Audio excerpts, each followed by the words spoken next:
O'zbekiston kuchayib ketyapti. Hozir mana shu turgan mashinalarning o'zini taxminiy narxi $7000. Hammasini obzor qilishga vaqtimiz yetmaydi. Shuning uchun qisqacha narxlar bilan tanishib chiqamiz. Ketdi.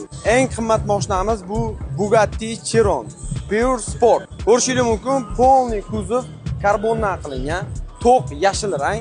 Ma'lumot o'rnida ikkita farasining narxiga Porsche 911 sotib olsangiz bo'ladi. 0 dan 100 gacha tezlanishi 2-3 sekund. Taxminiy narxi $4 million. Ikkinchi mashinamiz Lamborghini, narxi $1 million. Taxminiy narxi $400 ming bo'lgan Range Rover Autobiography Overfinch. Bunaqa tuning hali O'zbekistonda qilinmagan. $1 million bo'lgan Ferrari Purasan. Eshigini ko'rishingiz mumkin. Ferrari tarixida birinchi marta chiqarilgan crossover. Aston Martin DBX 707. Taxminiy narxi $450 ming. Endi O'zbekistonda ham Ferrari